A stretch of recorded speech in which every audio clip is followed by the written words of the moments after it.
राधे राधे दोस्तों। आज की स्टोरी है मेहनत इतनी खामोशी से करो कि सफलता शोर मचा दे। दोस्तों, कहा गया है कि जिंदगी में कभी भी किसी से अपनी तुलना नहीं करनी चाहिए। जैसे चांद और सूरज की तुलना नहीं करी जा सकती, क्योंकि ये अपने समय पर ही चमकते हैं। दोस्तों, आज की जो स्टोरी है उसे सुनने के बाद आप में हिम्मत, जुनून और आत्मविश्वास भर जाएगा। तो दोस्तों, वीडियो में लास्ट तक बने रहिएगा। आइए शुरू करते हैं। एक गांव में एक पुराना छोटा सा घर था, जिसमें एक लड़का अपने माता पिता तथा दादी के साथ रहता था। उसका नाम सुनील था। उसका जो घर था वो मिट्टी का था और छत छप्पर की। उसके पिता एक किसान थे और माँ सिलाई का काम करती थी। सुनील पढ़ने लिखने में बेहद होशियार था, लेकिन आर्थिक तंगी के कारण उसकी पढ़ाई नियमित नहीं हो पाती थी।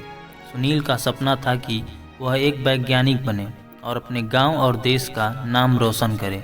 वह जब भी आसमान में उड़ते हवाई जहाज या चांद की ओर चमकता सितारा देखता तो उसकी आंखों में चमक आ जाती और वो अपने दोस्तों से कहता कि एक दिन मैं भी ऐसी ही प्लेन बनाऊंगा।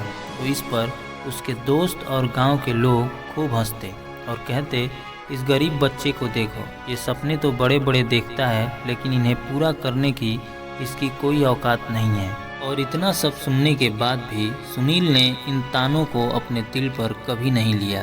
उसने गांव के पुराने पुस्तकालय से किताबें जुटानी शुरू की, जिसमें कुछ किताबें ठीक तो कुछ फटी हुई होती, लेकिन उनके अंदर छिपा ज्ञान उसे प्रेरित करता।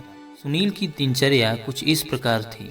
वह सुबह सुबह अपने पिता के साथ खेतों में काम करता और खेत से लौटने के बाद वह अपनी माँ की सिलाई में मदद करता और रात में छोटी सी लालटेन के नीचे किताबें पढ़ता।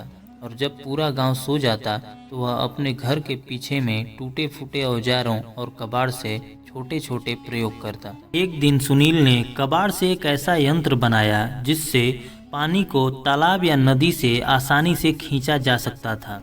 उसने यह यंत्र खेत में अपने पिता को दिखाया।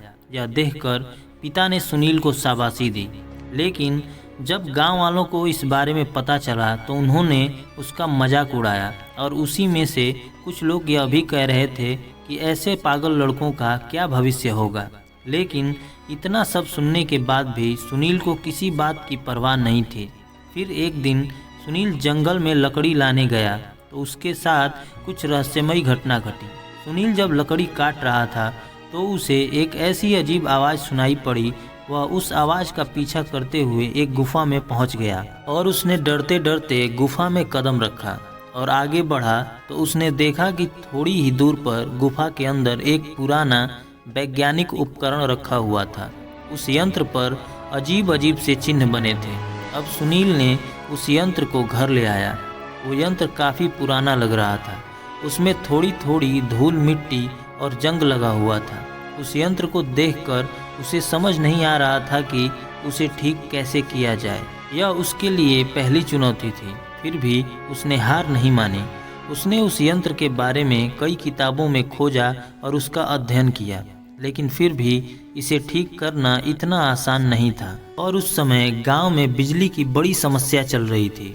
रात के अंधेरे में लोग लालटेन का सहारा लेते थे। सुनील ने ठान लिया कि वह उस यंत्र को ठीक करके गांव की बिजली की समस्या का समाधान करेगा। और उस दिन से सुनील ने चुपचाप दिन रात मेहनत करनी शुरू की। उसने अपनी पढ़ाई और गांव के कामों के बीच समय निकालकर उस यंत्र की संरचना को समझने की कोशिश करने लगा। और उसने ये जाना कि इस यंत्र को ठीक करने के लिए उसे एक विशेष धातु की आवश्यकता होगी जो गांव में नहीं मिल सकता। इसलिए सुनील ने अपनी सारी जमा पूंजी इकट्ठा की और शहर जाने का फैसला किया। शहर में उसे एक वैज्ञानिक संस्थान मिला। वहां उसने उस धातु की जानकारी मांगी जिससे उस यंत्र को ठीक कर सके। उस संस्थान के प्रमुख वैज्ञानिक डॉक्टर अग्रवाल ने उसे गंभीरता से नहीं लिया, लेकिन जब सुनील ने अपनी नोटबुक में बनाए डिज़ाइन और गणना दिखाई तो डॉक्टर अग्रवाल हैरान रह गए और उन्होंने कहा, अगर तुमने यह यंत्र सही तरीके से बनाया है तो मैं तुम्हें धातु देने को तैयार हूँ, लेकिन पहले मुझे यकीन दिलाओ कि तुम्हारा ज्ञान सही है। फिर डॉक्टर अग्रवाल ने सुनील को 3 दिन तक कठिन सवालों और प्रयोगों में उलझाए रखा और सुनील ने अपने मेहनत और लगन से हर चुनौती को पार किया और फिर डॉक्टर अग्रवाल ने सुनील को वो धातु दे दिया।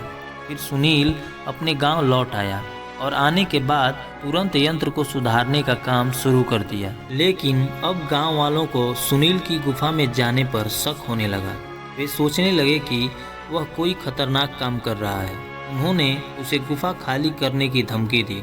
अब सुनील डर गया और गांव वालों के आगे हाथ जोड़कर कहा कि मुझे थोड़ा समय दे दीजिए, मैं साबित कर दूंगा कि मैं यह सब आपके लिए ही कर रहा हूँ। तब जाकर गांव के कुछ लोग माने। अंततः वह दिन आ गया जब यंत्र तैयार हो गया।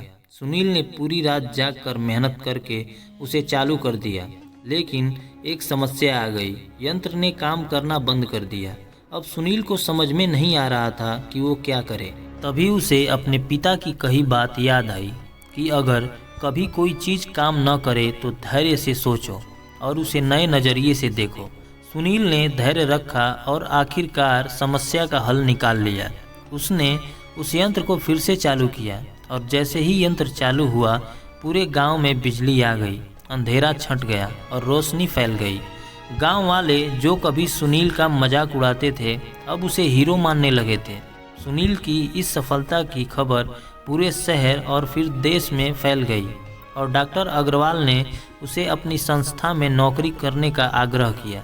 सुनील ने अपनी सफलता से यह साबित कर दिया कि मेहनत, लगन और समर्पण से कुछ भी संभव है और उसकी कहानी ने हमें यह सिखाया कि जब आप खामोशी से मेहनत करते हैं तो आपकी सफलता पूरी दुनिया भर में शोर मचा देती है।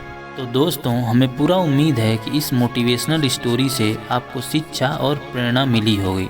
और अगर आप चाहते हो कि ऐसी ही मोटिवेशनल स्टोरी आपको मिलती रहे तो आप बिल्कुल सही जगह हो। बस आप हमारे YouTube चैनल को सब्सक्राइब कर लें और कमेंट में अपनी राय ज़रूर दें। अपना कीमती समय देने के लिए दिल से धन्यवाद। राधे राधे।